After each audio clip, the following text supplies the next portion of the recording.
And we're back. We got more details from the Chicago Bulls press conferences today from Lonzo Ball, Ayo Dosunmu, and Coby White, to name a few. We're going to talk about it all and more right after this. You are now tuned in to Chicago Bulls Central, hosted by Haize, your number one spot for all things Chicago Bulls.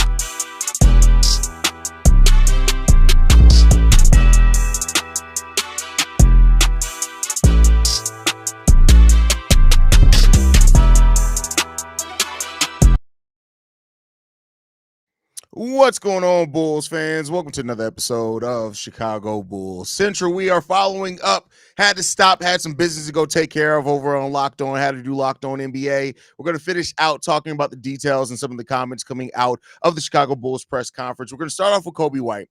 Coby White did say that he loves being in Chicago. He said that he has focused on this season and being present for his teammates and hasn't given any thought about being extension eligible this offseason and outplaying current contract. Said talks with agents' family about maybe hitting unrestricted free agency in 2026 will happen down the line.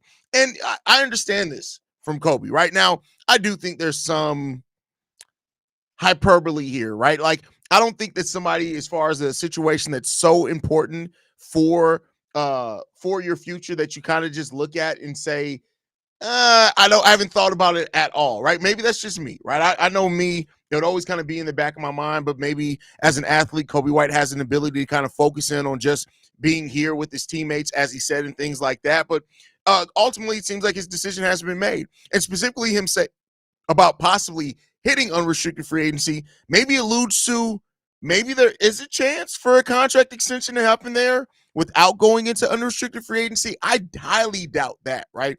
I think the only way that that comes about is that if Coby White has an injury or a terrible season to start off next year or something like that. But I do think it's still going to be in Coby White's best interest to at least go into unrestricted free agency. That doesn't mean he has to take meetings with other teams.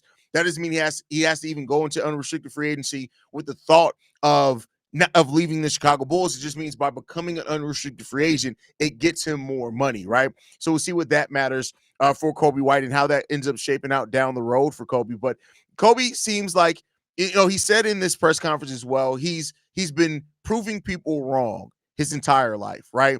And I think that the way that the season ended for him, both last year and this year against the Miami Heat, of course, there's something about that does something to people, right? Like, Coby's played so good on the back half of the season. To finish it with that type of disappointing game, I'm sure something that really plagues him mentally, because it sucks for a player and an athlete to put that much into being who you can be and playing really well and stepping up. And, Coby's already talked about coming into the season, his inconsistency was something that he really wanted to fix, and not being able to do that, I'm sure, really kind of gets in the head of Coby White, right? And so that was evident here in this press conference, but, nothing too crazy coming out from Coby here in regards to things. He did talk about his relationship with his teammates and how important that is to him in regards to that. And I think I'm going to play that clip here. Give me 1 second. Let's get this up on screen. I really want to play this because I think these are great words from Coby White here. Give me 1 second. As everything stopped for me there for a second. What the hell just happened? There we go. All right, let's put it on the big side of the screen. People look to the future. I think I fit in well with them. I think for the most part, I do. Both of those guys only want to win, and so that makes it easy to play with. Giddey, obviously, very unselfish, high IQ for the game, great feel for the game. Obviously, you've seen what he did once he got his feet set, once he got comfortable, and then, like I always say, Modest, the sky's the limit for him. And he continues to get better. He wants to get better. So I think as long as we keep getting better, but trusting the process, and we have great relationships off the court as well, so that always helps. But I feel like we continue to get better, continue to climb this mountain together. I think as a whole, we And so that combination of, and there he was talking about his relationship with Modest Buzelis and Josh Giddey. And I think that that's an important relationship for them to keep building on off of, right? Like you want those guys to all be on the same page. You want those guys, as it stands right now, regardless of how you feel about the season and how it ended for Coby White. Coby White, Modest Buzelis, and Josh Giddey are three of the most important cogs on this team as it stands right now. And so having those guys on the same page, that matters a lot. Having them have good relationships, that matters a lot, right? Now, I did one of the things in this press conference earlier that kind of it didn't bother isn't the right word, right? But it was unfortunate. Josh Giddey is back on a plane tonight to go back over to Australia. I get it. That's home. He wants to be back with his family, things like that. And hopefully he comes back a little bit earlier. Like I really want to see and hope to see, working with Peter Patton a little bit more. Now, Josh Giddey didn't get to have a full offseason last year. We know he was in the Olympics, things like that. But then outside of that, though, he hurt his ankle, right? So he didn't. There was a months there in which he wasn't really able to do very much basketball wise. And so I hope that he's going over immediately to go back to Australia, go back home. He's itching to get back over there, but that he can come back and work over with Peter Patton. Modest Buzelis is going to be in Chicago, so he's going to get to work with Peter Patton. We know Ayo Dosunmu, who we're going to talk about here in a second, all for that is going to be in Chicago a long time as well. But we'll see what happens down the line there. Next up was Lonzo Ball. We didn't get to talk any really about Lonzo Ball and what he talked about in his press conference. And Lonzo said that he will not need surgery on his wrist, so he's not going to need surgery there, which is really good.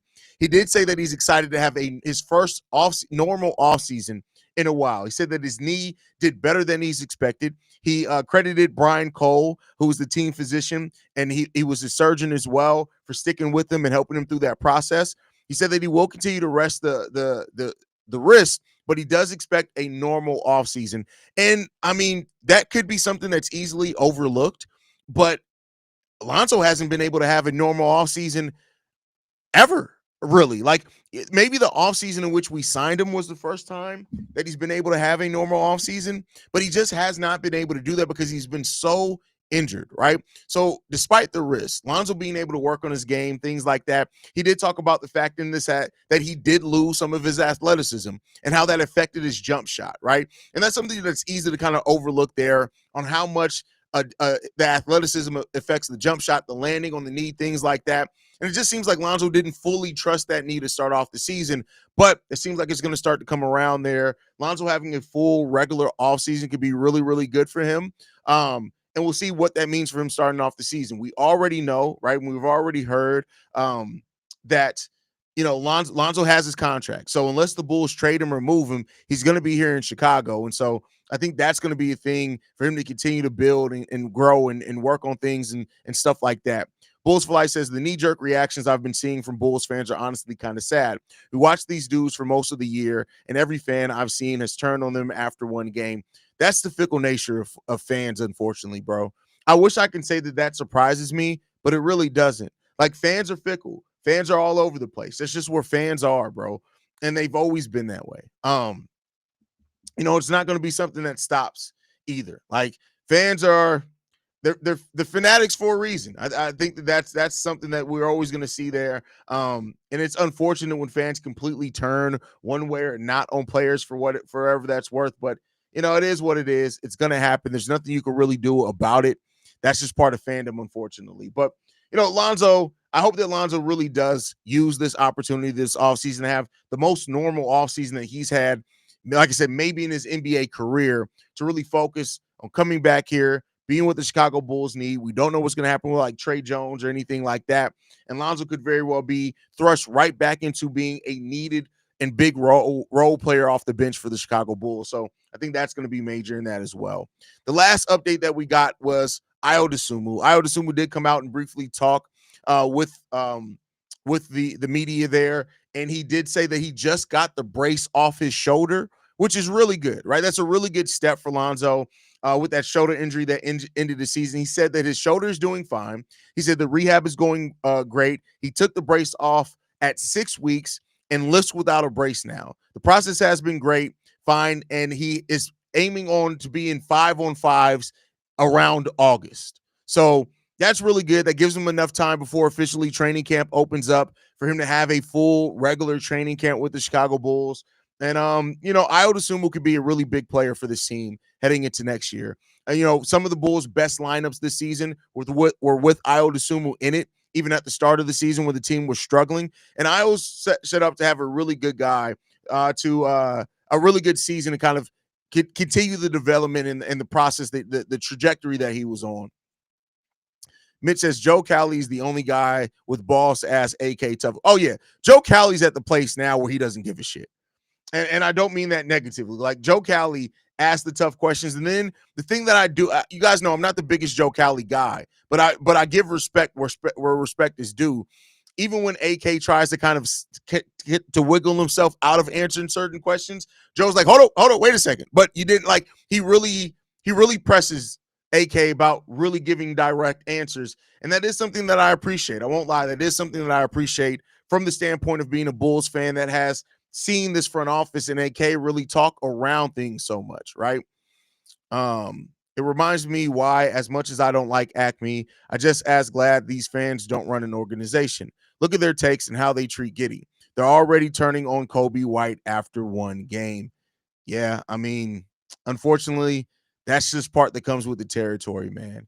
Like I said, I don't agree with it. That me saying that isn't a saying of agreement. It's more a saying of understanding that that's just what it's going to be. Like, it's never going to change. Fans are fickle. Fans are always going to be fickle. That's going to be something that I think we're going to be dealing with for as long as we're Bulls fans, as long as there's sports media, as long as there's sports. And that's not even just, it's fandom in every way, right? It's fandom in every shape, form, and facet of entertainment. Like, fans are all over the place.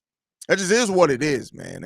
Like I said, it comes with the territory. It's an unfortunate part of the game. And I don't know if it's going to stop anytime soon, brother. But, that's just is what it is. But overall, I'll say this. Like, as much as you can take away from end of season pressers, take away what you can from it. A lot of this narrative is going to change, right? I mean, in the last offseason presser, AK did vow things are going to change. And they did. We moved off of DeMar DeRozan. We brought in Josh Giddey. We traded Alex Caruso in that trade. We then turned around at that trade deadline and moved Zach LaVine. And I do think that there's always some truth behind what AK says, no matter if we agree with it or he says it the best. He basically alluded to this team not making tons of changes. And until otherwise proven, I'm going to believe that, right? And I think this is going to be an offseason that's more functional, that we do see an offseason more so of more things staying the same than not. We're going to build through the draft. We're going to take our draft pick. We're going to look and explore at deals. Nikola Vucevic could be moved. He could not be moved. And we'll ultimately see what comes of this for the Chicago Bulls. And that just kind of is what it is at this point. It is what it is. It ain't what it ain't. And we'll see how it shakes out for the Chicago Bulls. Overall, I hope that we can continue to progress. I hope that this team can make another step next year.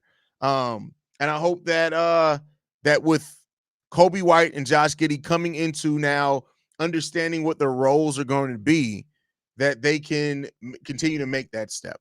And that's all that I can hope for. That's all really as fans that we can hope for. We have no control over this. None.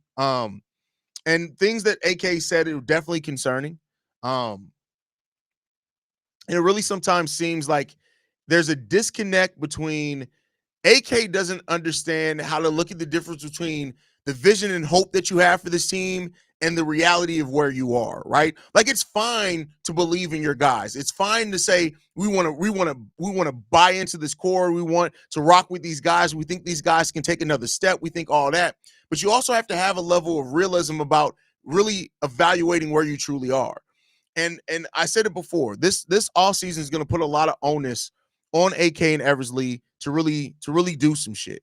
And to really truly evaluate where they are as a franchise. And let's hope that they can do that objectively. Delbert says, done with this franchise. Listen, I can't blame you if that's the case.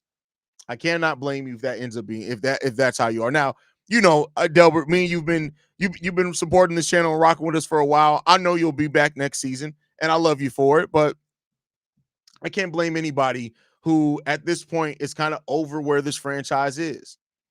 And we'll see, man. We'll see what happens. We will see what happens and what goes forward, man. But overall, like, Bulls got to figure themselves out, man. We got to figure out how to make a step in the right direction. And, for some ways, the Bulls have done that. Getting your first-round picks back was a step in that right direction. I'm not going to act like it's not. But now what do you do after that? What comes next, right? And that's where the Bulls in this front office has always kind of failed at, is what needs to come next. A true evaluation of that. And we'll see if maybe they can come to that conclusion this offseason. Mitch says someone should have brought up in the presser the fast forwarding the timeline with Vooch trade last time was a failure. History repeats itself. We're not trading for Sabonis.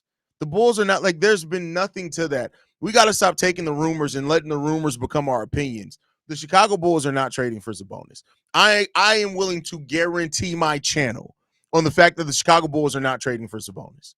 They're not trading for Sabonis. The AKs talk too much about actually protecting their picks. The Bulls are not trading for Sabonis. Not down. Now, maybe that happens in the summer of 2026. That's different. But the Bulls are not this offseason making a trade for Domantas Sabonis. It's not going to happen. I can guarantee you that. It's not going to happen.